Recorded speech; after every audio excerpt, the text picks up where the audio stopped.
Hola a todos, bienvenidos a Rinku. En este vídeo voy a realizar un laboratorio de SQL Injection que forma parte de mi preparación para el EWPTX, mi próxima certificación de Hacking Web. Si quieres saber cómo me estoy preparando para esta certificación, te dejo por aquí un vídeo donde te lo explico todo. Ahora sí, comenzamos.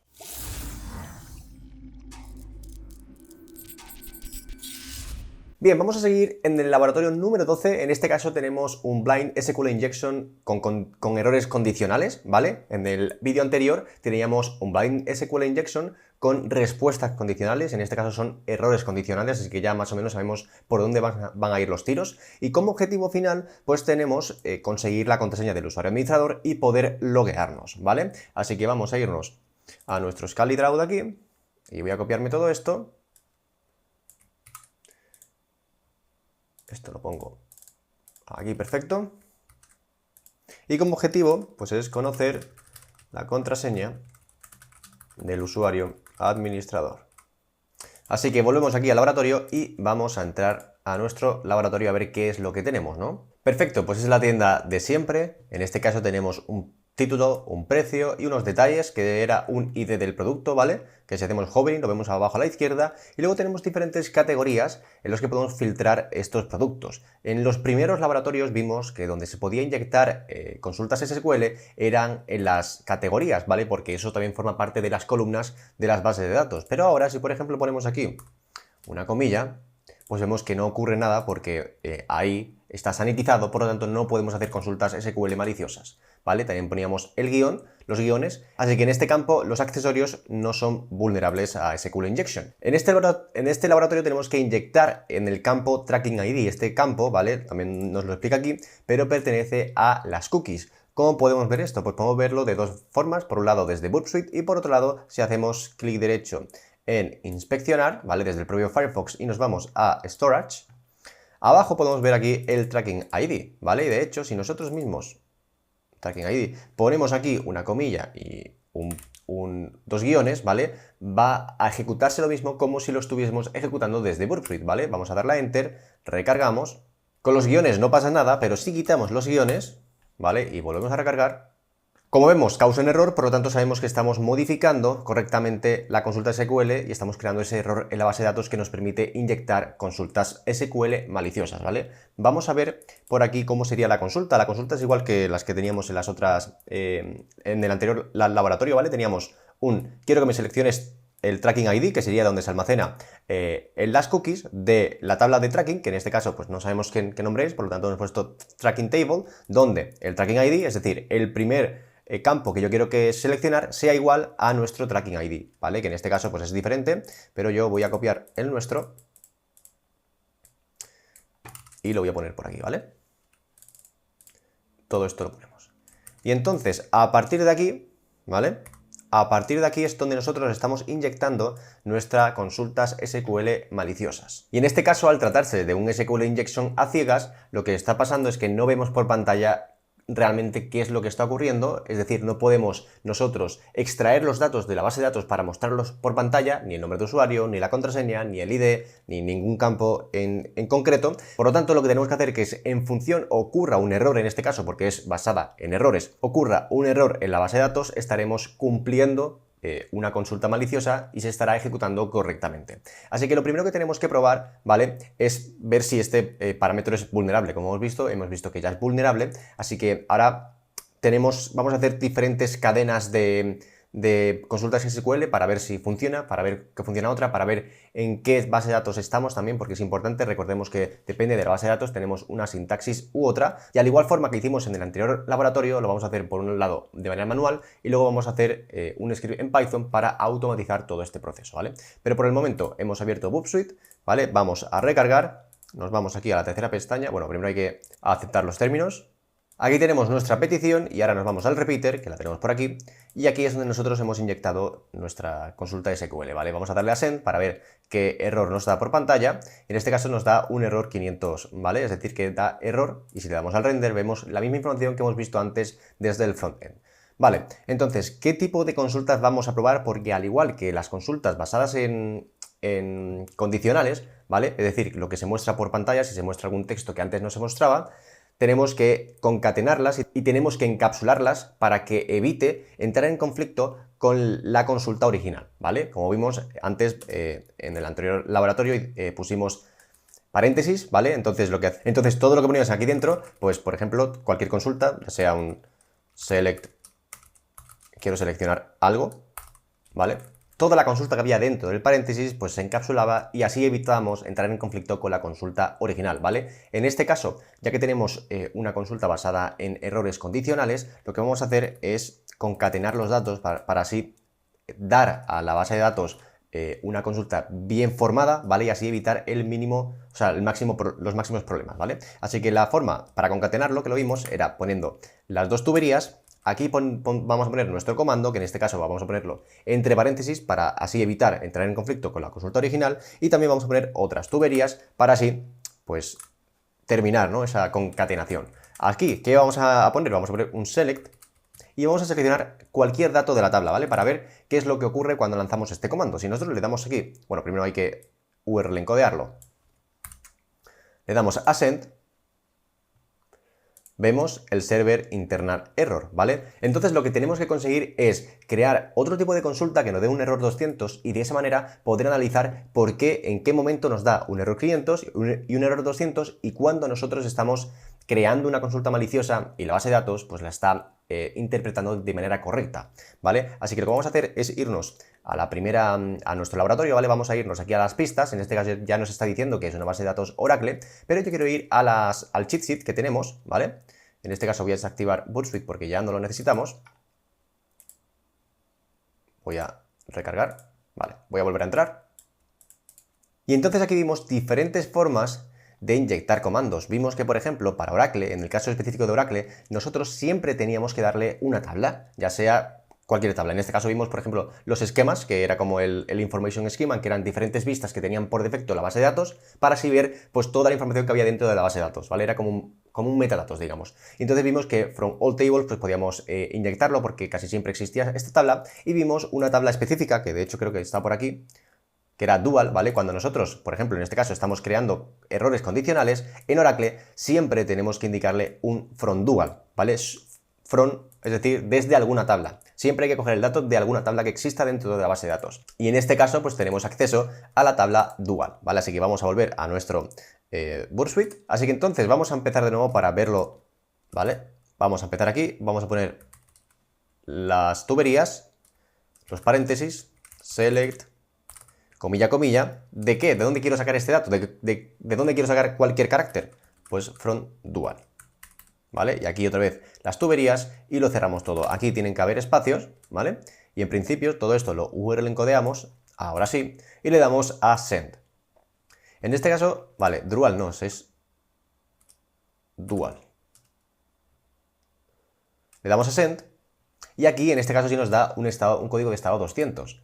¿Vale? Vemos el render y en principio no vemos nada más, simplemente vemos pues que en el caso del código de estado, si quitamos el from dual, ¿vale? Y le damos a send, vemos un código de estado 500 y si lo volvemos a pegar, pues vemos un código de estado 200. Esto quiere decir que en este caso la consulta SQL ha funcionado, ¿vale? Y que además pues estamos frente a una base de datos Oracle. En caso de que nosotros no sepamos qué base de datos hay, pues tenemos que ir probando pues las diferentes sintaxis que tenemos, ¿vale? En el caso de errores condicionales. Por eso dije que este cheat sheet viene muy bien, porque en el caso de errores condicionales, pues ves las diferentes sintaxis que tienes que cumplir en cada tipo de base de datos. Ahora vamos a ir a por el siguiente paso, que sería confirmar si existe la tabla de users, ¿vale? Entonces, como esto va a ser la sintaxis, siempre vamos a cumplir el tema de las tuberías y de las comillas, ¿vale? Pues entonces vamos a borrar todo esto. ¿Y cómo va a ser esta consulta? Bien, como primer paso que tenemos que hacer, pues tenemos que confirmar, ¿vale? Confirmar si existe la base de datos, perdón, la base de datos no, la tabla de users en la base de datos. Base de datos, ¿vale? ¿Cómo vamos a hacer esta consulta? Pues para empezar, como hemos visto antes, tenemos que poner siempre las dos comillas, tenemos que poner 4 pipes, ¿vale? Y en estos 4 pipes, pues siempre vamos a poner nuestro comando. Este comando, o consulta, mejor dicho, va a estar siempre entre paréntesis para así evitar entrar en conflicto con la consulta original. Y aquí pues ponemos un select, quiero seleccionar cualquier campo de la tabla users, ¿vale? Porque queremos ver si esta tabla existe. En caso de que exista, pues nos va a devolver en principio un estado 200. En principio ahora mismo no sabemos muy bien cómo funciona la base de datos, pero creo y considero que en base a la prueba que hemos hecho, si existía, o sea, perdón, si enviábamos una cadena de texto, si salía el código de estado 200, nosotros estamos inyectando código SQL malicioso y en caso de que diese error, pues no estábamos indicando la consulta correctamente. Así que en este caso quiero seleccionar cualquier campo de la tabla de users donde el número de columnas, ¿vale? Porque vimos que en el laboratorio anterior limitábamos el número de columnas para así evitar pues diferentes errores. Simplemente mostrábamos una única columna y así evitábamos errores, ¿vale? Row num, ¿vale? Que en este caso sería pues columna número 1.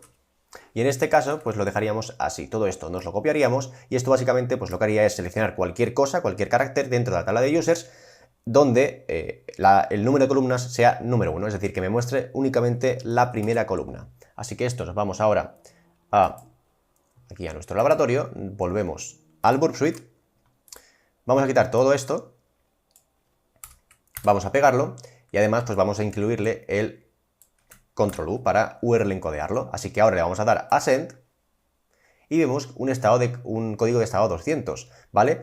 Para ver si efectivamente esto es cierto, si estamos cumpliendo con la consulta, vamos a poner aquí Rinku. Eso quiere decir que quiero que me selecciones cualquier campo de la tabla Rinku y como la tabla Rinku no existe, en principio tendría que darme un error 500. Así que le voy a dar a send y vemos efectivamente un error 500. Por lo tanto, hemos verificado de esta manera que existe la tabla de users. Ahora el siguiente paso va a ser confirmar si existe el usuario administrador dentro de la tabla de users. Así que para ello vamos a volvernos a nuestro ScaleDraw y en este caso vamos a poner aquí otro punto que sería confirmar la existencia del usuario administrador en la tabla de users, ¿vale? De users. Ok, en este caso la consulta, ¿cómo va a ser? Pues vamos a repetir la misma sintaxis. Ponemos 2 comillas, ponemos 4 tuberías. Entre las 4 tuberías, aquí he puesto 5, tenemos que poner un paréntesis. Este paréntesis va con un espacio y dentro de este paréntesis va a ir nuestra consulta, ¿vale? En este caso quiero seleccionar, ¿vale? Voy a escribirlo todo y luego lo explico. Un caso cuando 1 sea igual a 1, 1 sea igual a 1, quiero que me hagas una operación. Esta operación quiero que me la dividas entre 0. Si la primera condición no se cumple, quiero que termines la consulta sacando mi información de la tabla de users, where username es igual a administrator. ¿Vale? ¿Y por qué se utiliza esta estructura? Pues esta estructura se está utilizando porque estamos frente a una inyección SQL a ciegas, ¿vale? No vemos el resultado directamente por pantalla, sin embargo podemos intuir observando si genera un error o no. Yo creo que hasta ahí todo correcto, ¿vale? En este caso, si la aplicación genera un error, ¿vale? Devuelve un error, sabemos que esta condición de aquí es verdadera, ¿vale? ¿Por qué? Cuando digo verdadera me refiero a que existe el usuario administrador dentro de la tabla de usuarios. ¿Por qué? Porque lo primero que va a hacer la consulta es probar esto. Si existe el usuario administrador en la tabla de users. En caso de que exista, va a hacer esta operación. Es decir, en el caso de que exista el usuario administrador en la tabla de users, va a hacer que cuando 1 sea igual a 1, es decir, que sea una condición verdadera, como esta condición es verdadera porque estamos diciendo que el usuario administrador existe dentro de la tabla de user y efectivamente este laboratorio nos lo está diciendo que hay un usuario administrador, ¿vale? Entonces cuando la condición sea verdadera quiero que me lo divida entre 0, ¿vale? Y un número dividido entre 0 siempre da 0 y en caso de las matemáticas pues da error, normalmente da un error. Entonces cuando genera un error quiere decir que esta primera búsqueda, ¿vale? Se está cumpliendo y por lo tanto, al cumplirse esta consulta, se está aplicando esta operación. Y como da un error, quiere decir que efectivamente existe el usuario administrador dentro de la tabla de users. En caso de que dé un error 200, ¿vale? En el caso de que no dé ningún error, quiere decir que no hace esta operación y como no hace esta operación, se la salta y directamente pues nos devuelve una comilla, que sería cerrar la consulta, y por lo tanto no nos daría ningún error. Entonces estamos modificando la consulta, principalmente lo que estamos haciendo es como darle la vuelta, porque en caso de que si no hay error, quiere decir que esta condición es falsa, esto quiere decir que no existe el usuario administrador en la tabla de users, pero si existe nos va a mostrar un error, ¿vale? Porque estamos modificando y estamos viendo la respuesta del servidor basada en errores, ¿vale? Así que vamos a copiarnos todo esto. Y esto obviamente pues no me lo he inventado yo. Vale, a ver si se quiere quitar esto de aquí. Ahora sí. Esto no me lo he inventado yo, esto lo podemos ver directamente en el cheat sheet, ¿vale? Así que directamente aquí vamos a subir esto de aquí arriba. Entonces pegamos todo esto aquí, ¿vale? Hay que quitarle esta comilla porque habría una doble comilla, y todo esto lo URL encodeamos. Y antes de darle a send, si nos vamos por ejemplo a la primera pestaña, en el propio cheat sheet de SQL Injection de Portswigger, vemos en los errores condicionales cómo es la sintaxis, ¿vale? Así que básicamente estamos utilizando la misma sintaxis, lo único que aquí estamos modificando estos datos para incluir los datos que a nosotros nos interesa, que en este caso es el usuario administrador, si existe dentro de la tabla de users. Entonces vamos a darle a send, y si nos da un error 500 quiere decir que el usuario administrador existe dentro de la tabla de users, ¿vale? En este caso tenemos un error 500, pero para verificar si todo está correctamente, tenemos que poner un usuario que no existe. Porque si ponemos un usuario que no existe, que en este caso va a ser Rinku, quiere decir que nos va a dar un error 200. ¿Por qué? Porque directamente pues va a saltar cuando esto no se cumpla, ¿vale? Cuando esta condición no se cumpla y no se haga la operación, va a saltar a que simplemente ponga dos comillas, por lo tanto me cierre la consulta. Vamos a darle a send, y efectivamente pues tenemos un código de estado 200, por lo tanto el usuario Rinku no existe en la tabla de users, obviamente, pero el usuario administrador sí existe. Así que ahora que sabemos que existe el usuario administrador dentro de la tabla de users, tenemos que conseguir saber qué longitud tiene la contraseña, ¿vale? Como vimos en el anterior laboratorio, teníamos que saber qué longitud tiene la contraseña para averiguar cada carácter de cada campo. Si la contraseña tenía pues 20 caracteres, pues tenemos que conseguir qué carácter existe en cada lugar, ¿vale? Luego lo veremos. Entonces vamos a irnos a nuestro ScaleDraw. Vamos a irnos por aquí. Y en este caso, ¿vale? Vamos a ir un poco a la derecha. 3. Conseguir la contraseña de administrador. Ok, vamos a pegar nuestra consulta de arriba porque básicamente la sintaxis va a ser la misma. Lo único que aquí en este caso nosotros vamos a añadir, después de where username es igual a administrator, vamos a crear otro parámetro, ¿vale? Vamos a añadir otro parámetro que es y la longitud de la contraseña de password, ¿vale? En este caso tenemos que indicarle un campo, este campo va a ser password, va a ser mayor a 1. Entonces, cuando sea mayor a 1 nos mostrará un error, cuando no sea mayor a 1 nos mostrará un código de estado 200, ¿vale? Vamos a copiar todo esto, nos vamos a ir a nuestra máquina aquí al laboratorio, todo esto lo quitamos, lo pegamos, esto lo tenemos que URL encodear, le damos a send. Tenemos código de estado 200, esto quiere decir que es mayor a 1, es decir, que tiene más de un carácter, y si en este caso pues ponemos 20, por ejemplo, es mayor a 20, tenemos un código de estado 200, ¿vale? Eso quiere decir que es menor a 20. Si ponemos mayor a 19, le damos a send, tenemos un estado 500, esto quiere decir que la contraseña tiene 20 caracteres, tiene 20 letras, 20 símbolos o 20 números. Entonces ahora lo que tenemos que saber es qué letra y qué símbolo hay en cada posición de la contraseña. Así que primero vamos a crear la consulta y luego vamos a irnos aquí a Burp Suite para verlo cómo lo haríamos con el intruder, ¿vale? Y luego lo veremos con Python. Así que vamos a irnos por aquí. Ahora.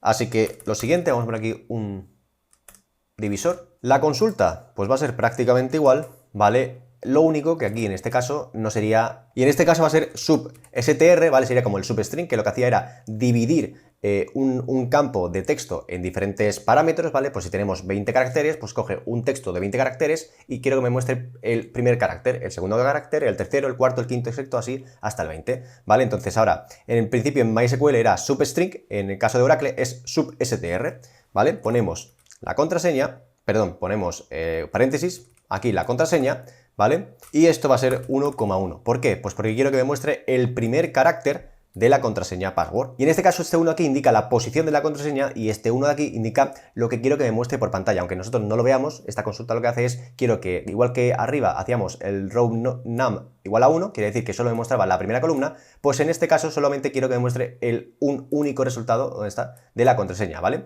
Esto, para que lo podáis entender mejor, en este caso yo voy a poner una contraseña que sería welcome123, ¿vale? Que tiene 10 caracteres, ¿vale? Y justo debajo, voy a poner por aquí otro texto, 1, 2, 3, 4, 5, 6, 7, 8, 9 y 10.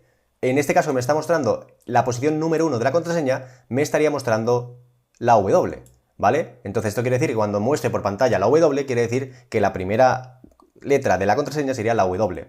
En este caso, si nosotros modificamos aquí, ponemos un 2, lo que yo quiero averiguar es la posición número 2 de la contraseña, ¿vale? Que sería esta de aquí.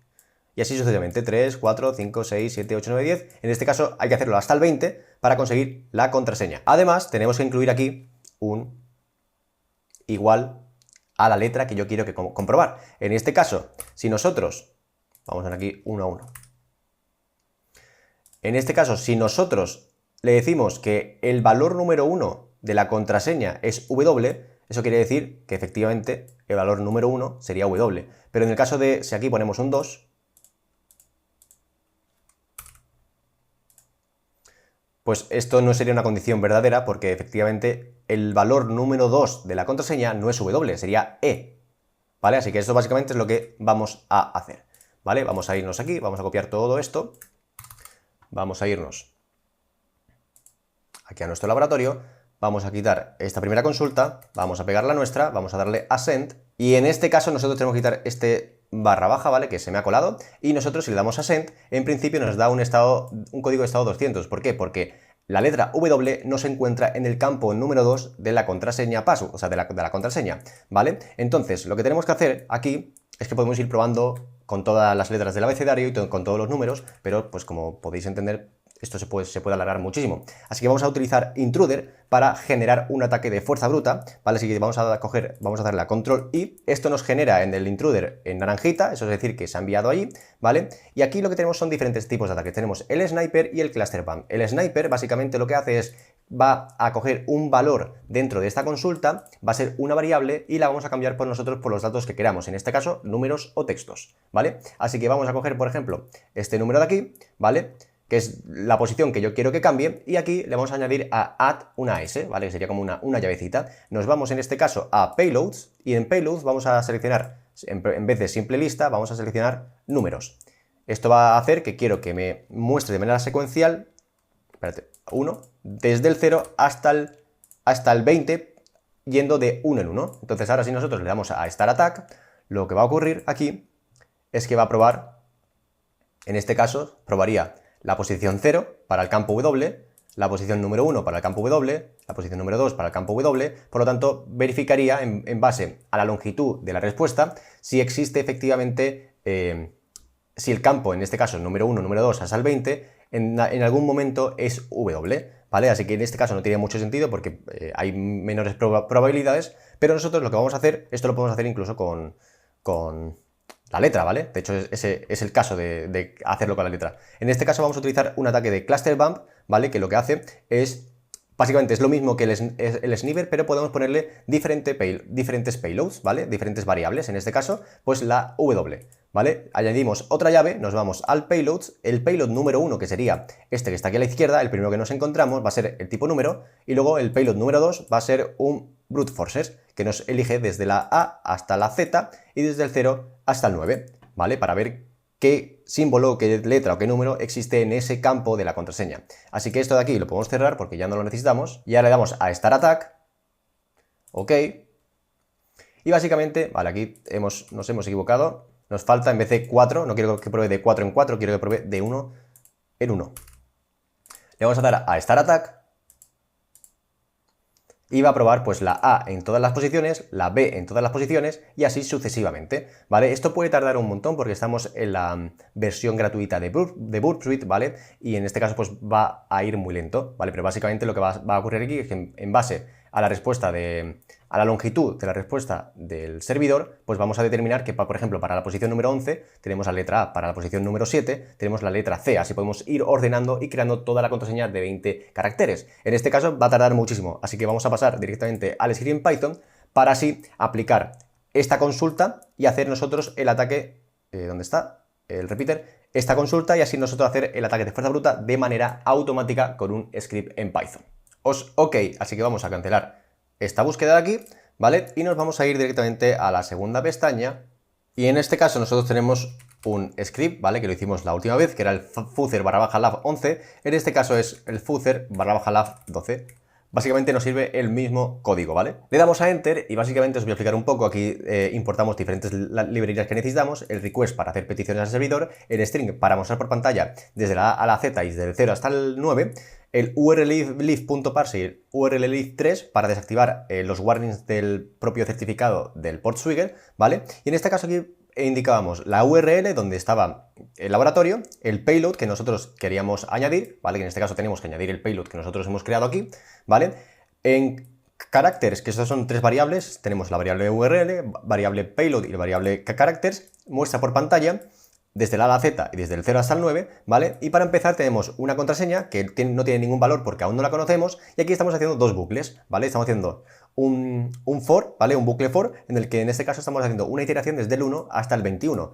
¿Por qué desde el 1 hasta el 21 si hemos dicho que tiene 20 caracteres la contraseña? Porque en este caso el 0 también se cuenta, entonces te voy a poner desde el 1 hasta el 21, ¿vale? Y desde otro bucle para los caracteres donde en este caso lo que estamos indicando es que después del tracking ID se aplica este payload, ¿vale? Que si os fijáis, este payload tiene una diferencia que aquí nosotros le hemos puesto unas llaves. Estas llaves son los datos que yo quiero insertar. Estos datos que van a insertar, ¿qué va a ser? Pues en este caso le indica un formato. Este formato va con la I, que la I simboliza desde el 1 hasta el 21 y el char simboliza los caracteres. Por lo tanto va a probar desde el 1 hasta el 21 con la letra A, desde el 1 hasta el 20 con la letra B, con la C, con la D, así sucesivamente hasta que si encuentra por pantalla, en este caso no sería welcome en rtext, ¿vale? Porque en principio no nos está mostrando un mensaje de bienvenida. En el laboratorio anterior lo que hacemos es que si por pantalla nos mostraba el welcome back, esto quiere decir que es exitoso la contraseña, por lo tanto le añadía a la contraseña, o sea, a la variable password, una letra y así sucesivamente hasta llegar a 20. En este caso no queremos hacerlo por welcome, es decir, por una respuesta en el texto, porque en este caso no hay respuestas diferentes en el texto, pero sí hay un código de estado. Por lo tanto, para el código de estado lo que vamos a hacer es borrar todo esto de aquí y si no me equivoco sería in r.status, ¿vale? Vale, todo esto en minúscula. Siempre me equivoco. Si r.status/code, que simboliza el código de estado de la respuesta, es igual a 500, quiero que me sumas a la variable password un carácter, ¿vale? Y quiero que esto me lo rompes, así sucesivamente, hasta que llegue a los 20 caracteres, ¿vale? Y consigamos toda la contraseña. Aquí hay que cambiar diferentes datos, que es lo que vamos a hacer ahora, ¿vale? Tenemos que cambiar la URL, así que nos vamos a la página, a la pestaña número 1, ¿vale? Y desde aquí copiamos todo esto, hay que desactivar el Burp Suite porque si no nos va a dar problemas. Todo esto nos lo copiamos, ¿vale?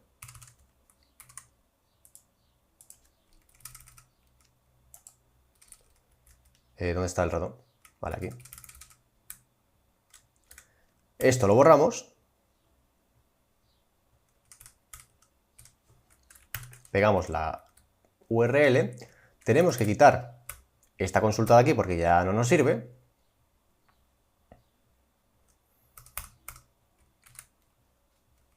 Esta consulta, ¿cuál va a ser? Pues la que tenemos por aquí, ¿vale?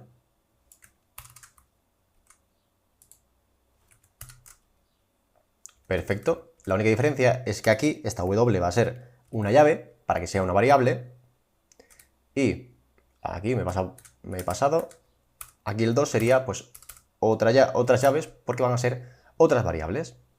Y en principio lo que nos falta sería el tracking ID, porque el ID pues obviamente cambia. Así que nos volvemos otra vez al Burp Suite, copiamos el ID, volvemos a la pestaña número 2. Borramos todo esto,